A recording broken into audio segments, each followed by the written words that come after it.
प्यारे बच्चों, स्वागत है आप सभी का। हम लोग पढ़ रहे हैं बीएससी थर्ड ईयर की न्यूक्लियर फिजिक्स और हमारा जो टॉपिक चला हुआ है न्यूक्लियर रिएक्शन। पिछले लेक्चर में हमने न्यूक्लियर फिशन के बारे में आपको बताया था कि और आज हम स्टडी करेंगे न्यूक्लियर फिशन की ही एक और इम्पोर्टेंट टर्म जिसे हम कहेंगे न्यूक्लियर चेन रिएक्शन। यानी कि आज का हमारा टॉपिक है न्यूक्लियर चेन रिएक्शन। और आप देखेंगे कि इसी आर्टिकल को या इस लेक्चर को पूरा करते करते हमें पता चल जाएगा कि एटम बम का प्रिंसिपल क्या है, न्यूक्लियर रिएक्टर का प्रिंसिपल क्या है। इसके लिए हम एक न्यूक्लियर रिएक्शन लेके चलते हैं। हम जानते हैं कि एक न्यूट्रॉन की बॉम्बार्डमेंट जब 92 यूरेनियम 235 पर की जाती है तो पैदा होते हैं 56 barium 141 plus 36 krypton 92 plus 3 neutrons और साथ में लगभग 200 मेगा इलेक्ट्रॉन वोल्ट एनर्जी। यहां प्यारे बच्चों देखने की एक बात आप नोट कर रहे होंगे कि 92 यूरेनियम 235 के फिशन के लिए हमें एक न्यूट्रॉन की जरूरत होती है जिसे हम स्लो न्यूट्रॉन या थर्मल न्यूट्रॉन कहते हैं। लेकिन प्रोडक्ट पार्टिकल के रूप में भी हमें 3 न्यूट्रॉन पैदा हो रहे हैं। यानी कि न्यूट्रॉन से ही तो बम फिशन करवाया और न्यूट्रॉन ही हमें प्रोडक्ट में फिर मिल भी गए। इन्हीं न्यूट्रॉन को हम फिर और 92 यूरेनियम 235 के फिशन में यूज कर सकते हैं और फिर हमें न्यूट्रॉन पैदा होंगे और फिर हम उनको भी यूज करेंगे और इस तरह से एक चेन शुरू हो जाएगी। और इस तरह की जो न्यूक्लियर रिएक्शंस होंगी उन्हें हम न्यूक्लियर चेन रिएक्शन कहते हैं। तो प्यारे बच्चों, अगर आपको आपके क्वेश्चन में पूछा जाता है what is the nuclear chain reaction, तो फिर आप क्या लिखेंगे? जो मैंने अभी आप यहाँ बताया है बस उनको वर्ड्स दे दीजिए, आपके पास डेफिनेशन तैयार होगी। और ये एग्जाम्पल आपके पास यहाँ है, आप लिखेंगे कि इन fission of 92 uranium 235 we need a neutron। 9235 के फिशन में हमें एक न्यूट्रॉन की आवश्यकता होती है as product particle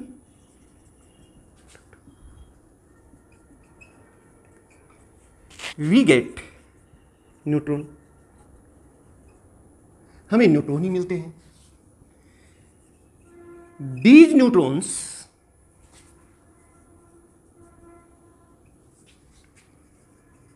may be used for further fission and a chain reaction starts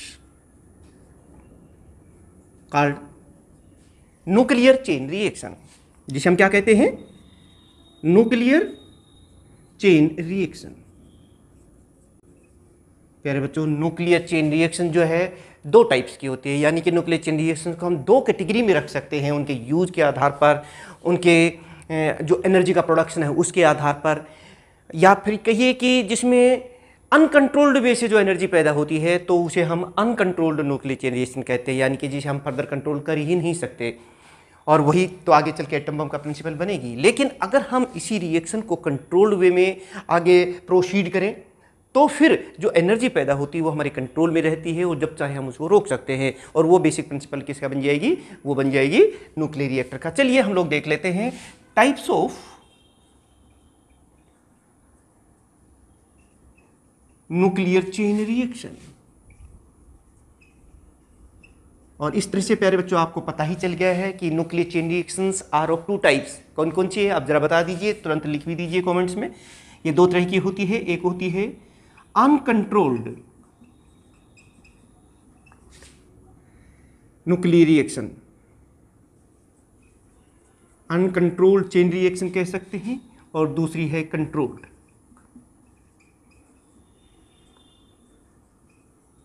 reaction, uncontrolled nuclear chain reaction और कंट्रोल्ड न्यूक्लियर चेन। 1 बाय 1 करके हम इनको डिस्कस करते हैं। मैं सबसे पहले अनकंट्रोल्ड न्यूक्लियर चेन रिएक्शन की बात कर लेते हैं। यहाँ पर उसमें प्यारे बच्चों आप देखिए 3 न्यूट्रॉन पैदा हुए एक न्यूट्रॉन के फिशन से 200 मेगा इलेक्ट्रॉन वोल्ट एनर्जी पैदा हुई। अब अगर 2 न्यूट्रॉन होते तो कितनी एनर्जी पैदा होती? 600। 3 न्यूट्रॉन का 92 यूरेनियम 235 का फिशन करते तो कितनी एनर्जी पैदा होती? 600 मेगा इलेक्ट्रॉन वोल्ट। अब अगर सर सोचो कि किसी फिशन में जो 3 न्यूट्रॉन पैदा हो रहे हैं, 3 छोड़िए आप, 1 से अधिक न्यूट्रॉन को अगर हम अलाउड कर दें फर्दर फिशन ऑफ 92 यूरेनियम 235, जो हमें उसी फिशन के दौरान 92 यूरेनियम 235 के स्लो न्यूट्रॉन से फिशन के दौरान हमें मिले थे, तो क्या होगा कि जो एनर्जी पैदा होती है न्यूक्लियर फिशन के दौरान वो एक्सट्रीमली हाई रेट्स पे इंक्रीज होगी, मल्टीप्लाई होती चली जाएगी हर स्टेज के ऊपर, और फिर वो हमारे कंट्रोल से बाहर हो जाएगी।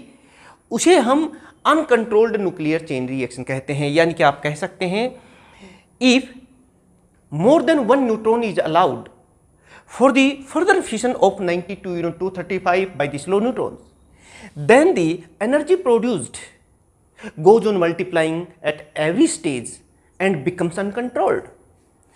Such nuclear chain reactions are called uncontrolled nuclear chain reactions and it is the basic principle of atom bomb.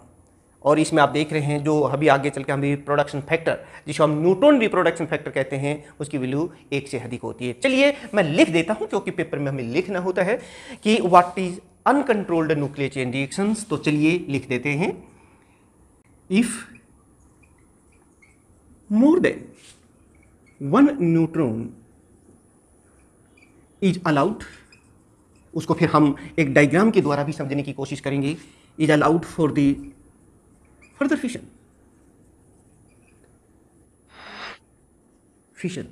then the energy produced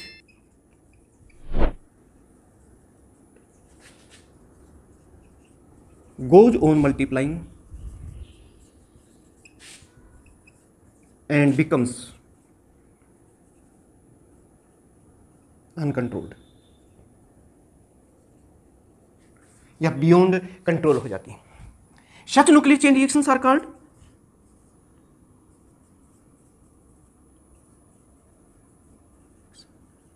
called uncontrolled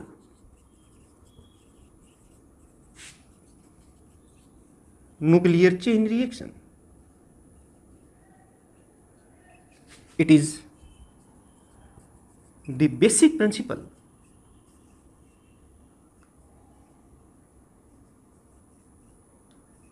of atom bomb. The reproduction factor, जिसे हम neutron reproduction factor भी कहते हैं, जिनके बारे में हम बताएंगे आपको, रिप्रोडक्शन फैक्टर बोल दीजिए इसे, या फिर इसे हम इफेक्टिव फैक्टर भी कहते हैं। फैक्टर जिसे हम के से लिखते हैं, it always remains greater than 1। तो प्यारे बच्चों, ये हुई हमारी अनकंट्रोल्ड रिएक्शन। लेकिन अभी हम इसे एक डायग्राम के द्वारा भी समझ लेते हैं कि किस तरह से ये होता है, और बहुत ही अच्छी तरीके से आप एग्जाम में लिख के आना, क्योंकि हमारा मोटिव आप जानते हैं, हमारा मोटो है 100% स्कोरिंग करने का, हर क्वेश्चन को दूसरों से बढ़िया लिखने का, समझ करके लिखने का। तो प्यारे बच्चों, आप एक स्क्रीनशॉट लीजिए, फिर हम इसको डायग्राम के द्वारा अनकंट्रोल्ड न्यूक्लियर चेन रिएक्शन को समझाएंगे। प्यारे बच्चों, ये हमारे पास एक स्लो न्यूट्रॉन है और इसकी बम्बार्डमेंट हम कर रहे हैं हमारे इस 92 यूरेनियम 235 पर।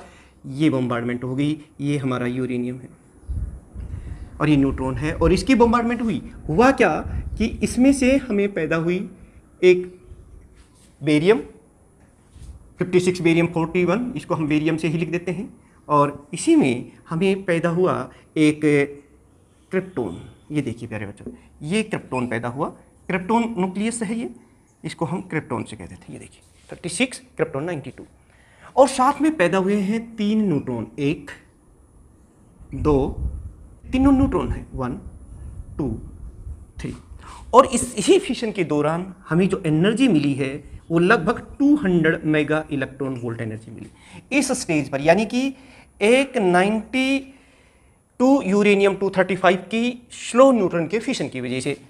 अब अगर हमें क्योंकि ये जो 3 न्यूट्रॉन पैदा हुए हैं, इन्हीं 3 न्यूट्रॉन को हम फर्दर अलाउ कर दें और 92 यूरेनियम 235, ये भी यूरेनियम है, इस पर बम्बार्डमेंट करवा दें, तो क्या होगा कि यहाँ पर हमें फिर से एक बेरियम और एक क्रिप्टॉन पैदा होगा।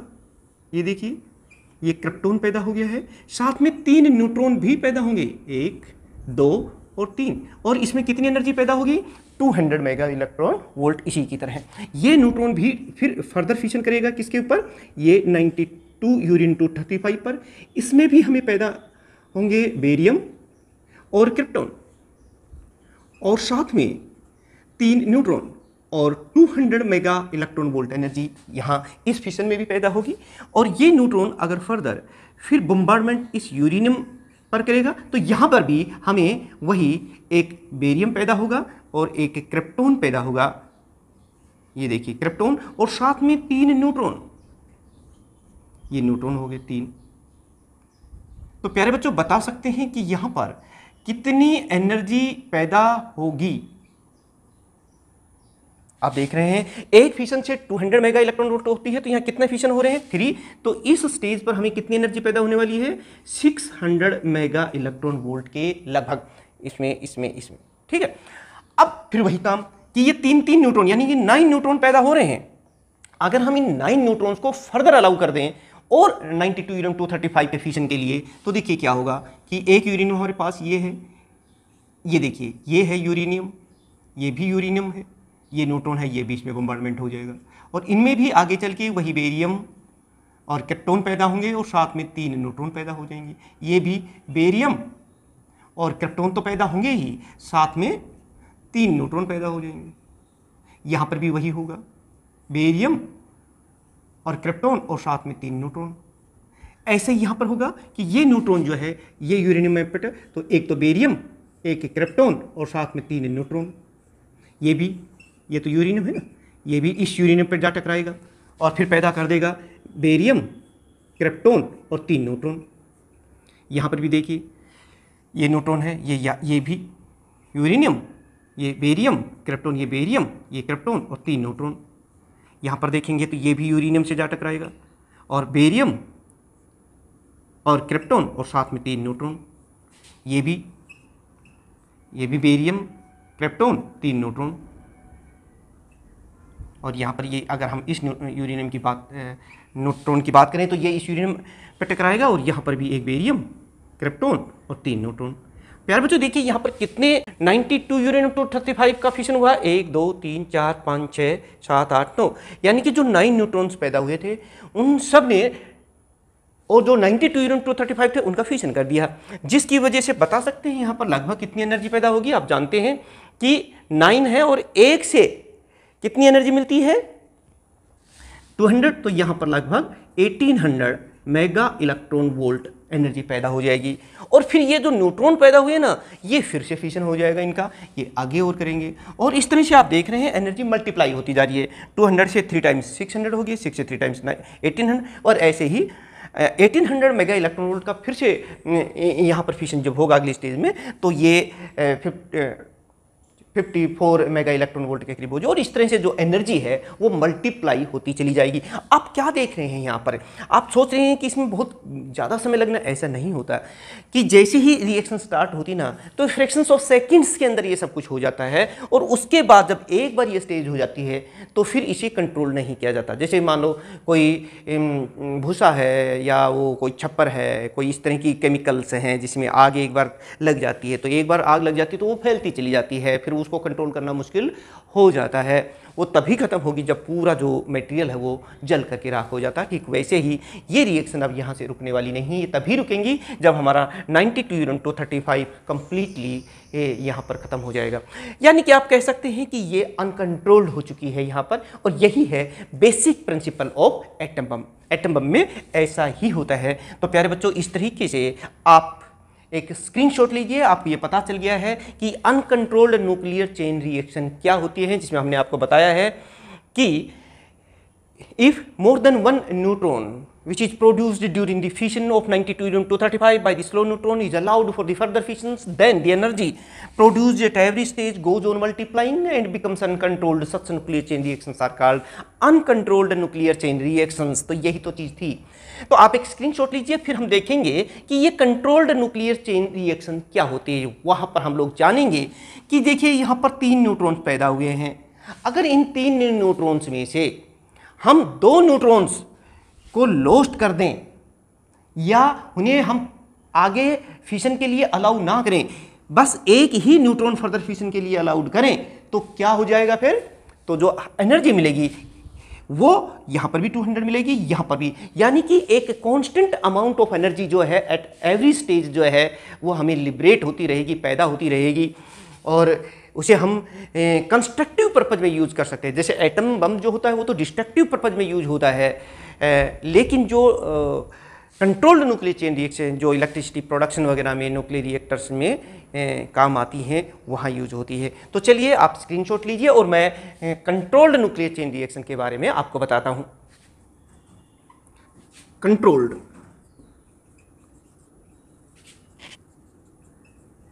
न्यूक्लियर चेन रिएक्शन,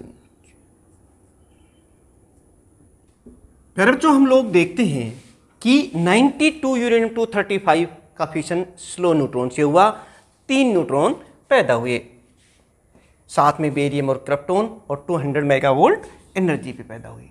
अब हम क्या करें कि इन 3 में से सिर्फ एक ही न्यूट्रॉन को फर्दर फिशन के लिए अलाउड करें। ऐसे जैसे ये आकर के इस 92 यूरेनियम 235 पर बम्बार्डमेंट हो जाए और फिर पैदा हो एक बेरियम, ये देखिए, और एक क्रिप्टॉन और साथ में 3 न्यूट्रॉन,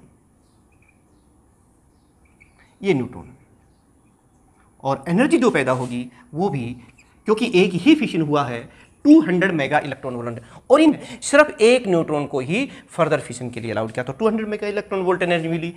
ऐसे ही आगे देखते हैं हम लोग कि आगे भी इन 2 न्यूट्रॉन्स को, 3 में से 2 न्यूट्रॉन्स को किसी तरीके से लॉस्ट कर देंगे, खत्म कर देंगे, और सिर्फ एक ही न्यूट्रॉन को फर्दर फिशन के लिए अलाउड करेंगे, और यहाँ पर भी वही बेरियम, क्रिप्टॉन और 3 न्यूट्रॉन्स पैदा हो जाएंगे, और साथ में पैदा होगी 200 मेगा इलेक्ट्रॉन वोल्ट एनर्जी। और इस तरह से ये चेन रिएक्शंस आगे जो है वो प्रोसीड करती रहेगी। हर स्टेज पर जो एनर्जी पैदा हो रही है वो भी कंट्रोल में रहती है। इस तरह की न्यूक्लियर चेन रिएक्शन को हम कंट्रोल्ड न्यूक्लियर चेन रिएक्शन कहते हैं, और यही है basic principle of nuclear reactor, जो कि जिसमें जो इलेक्ट्रिसिटी वगैरह जो जनरेट होती है उसे हम कंस्ट्रक्टिव पर्पज में यूज करते हैं। और यहाँ पर जो रिप्रोडक्शन फैक्टर होता है के, जिसको आगे चल के हम एक्सप्लेन करेंगे, वो 1 होता है। ये चीज़ मैं अभी आपको बता देता हूँ। अब आपसे पूछ सकते हैं कि भाई what is a controlled nuclear chain reaction, तो हम लोग क्या लिखेंगे यहाँ पर, इफ ओनली, यह में only 1 neutron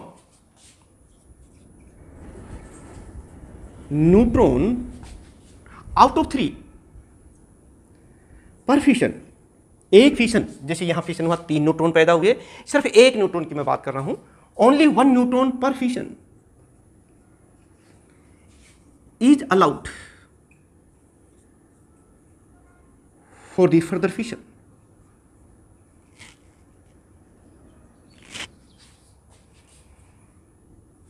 and others are, जो और पैदा होते हैं, are lost। then फिर क्या होता है, the energy produced at every stage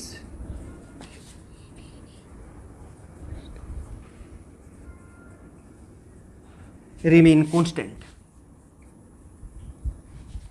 जो एनर्जी पैदा होगी प्रत्येक स्टेज पर वो कांस्टेंट रहती है, जैसे यहाँ भी 200 है, यहाँ भी 200 है, और जब चाहे हम इसको रोक सकते हैं। इस थर्ड जो न्यूट्रॉन है जिसको हम फर्दर फिशन के लिए अलाउ कर रहे हैं, उसको भी हम क्या करेंगे, एब्जॉर्ब करवा देंगे। उसको भी जब हम एब्जॉर्ब कर लेंगे या लॉस्ट कर देंगे तो न्यूक्लियर रिएक्शन रुक जाएगी, यानी कि ये न्यूक्लियर चेन रिएक्शन जो है ये हमारे कंट्रोल में है। इस तरह की न्यूक्लियर चेन रिएक्शंस को हम कहते हैं controlled nuclear chain reaction. Such nuclear reaction, such nuclear reaction are called controlled nuclear chain reaction. For it, मैंने जैसे पहले ही बताया, रिप्रोडक्शन फैक्टर कह दीजिए, या जिसे आप इफेक्टिव फैक्टर भी कह सकते हैं, वो के होता है और ये 1 होता है. And it is the basic principle of nuclear reactor. It is principle of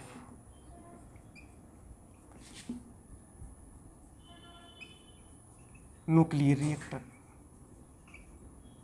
and the energy produced will be used for the constructive purpose. तो प्यारे बच्चों, आज आपने जाना कि न्यूक्लियर चेन रिएक्शन क्या होती हैं, what are nuclear chain reactions, and what are different types of nuclear chain reaction, such as uncontrolled chain reaction, control chain reaction. आपसे अलग से पूछ सकते हैं what is the basic principle of the atom bomb और nuclear reactor, या फिर explain the nuclear chain reactions with the help of the diagram and example. तो फिर आपको ये लिखना है. तो प्यारे बच्चों, आपको हमारे ये लेक्चर्स कैसे लग रहे हैं? बहुत से आप अपना कमेंट्स हमें ज़रूर दें. कहाँ से बिलोंग करते हैं, क्या आपका नाम है, कौन सी आपकी जगह है, वो भी ज़रूर बताएं. और कौन से आपको टॉपिक्स और पढ़ने हैं, उनके बारे में कुछ सजेशंस ज़रूर दें. और हमारा मोटिव फिर एक ही कि सबसे बढ़िया आप लिख के आएँ, सबसे अच्छा मार्क्स लें, यही लक्ष्य है. और प्यारे बच्चों, अगर अभी तक भी आपने ये सोच रहे हैं कि मैं सब्सक्राइब करूं या ना करूं, तो प्यारे बच्चों कर लीजिए, क्योंकि ये चैनल्स पूरी फिजिक्स आपको सभी क्लासेस की, सभी कॉम्पिटिटिव एग्जाम्स की, उसका सॉल्यूशन जो है वो आपको यहाँ पर मिलने वाला है. और आपको लगातार हम मोटिवेट करते रहेंगे, और आपके एग्जाम प्रिपरेशन से संबंधित लेक्चर्स भी यहाँ पर अपलोड होने हैं. इसीलिए आप सब्सक्राइब करने के साथ साथ बेल आइकॉन भी प्रेस कर दीजिए, ताकि नोटिफिकेशन समय पर आपको मिल जाए और आप इन दोनों ही चैनल से, जिनका लिंक डिस्क्रिप्शन में, जुड़े रहें. अगर आपको इनके नोट्स चाहिए तो इसका लिंक भी डिस्क्रिप्शन में है, वहाँ से आप लिंक लेकर के डाउनलोड कर लें, क्योंकि वो भी आपके लिए काफ़ी हेल्पफुल रहने वाले. अदरवाइज नोट्स आप अपने खुद भी वीडियो देखते देखते बना सकते हैं. तो प्यारे बच्चों, मिलते हैं एक और इम्पोर्टेंट आर्टिकल के साथ जो इन्हीं से संबंधित है. न्यूट्रॉन इकोनॉमी की हम बात करेंगे. और आप सभी स्टूडेंट्स का मैं एक ही सलाह दूंगा कि बहुत अच्छी तरीके से अपनी तैयारी कीजिए, लिख करके तैयारी कीजिए, नोट्स बनाते हुए कीजिए, और समझ करके पढ़ाई कीजिए, ताकि फिजिक्स का बर्डन आप पर ना रहे, फिजिक्स आपका फेवरेट सब्जेक्ट बन जाए. और आप अपनी सेहत का भी ध्यान रखिए. तमाम तरह के स्टूडेंट्स का जो किसी भी रूप में आज के इस लेक्चर को उन्होंने चाहे लेक्चर देखा है, सब्सक्राइब किया है, शेयर किया है, कमेंट्स किया है, उन सभी का मैं यहाँ से बहुत बहुत धन्यवाद करता हूँ. Thank you very much.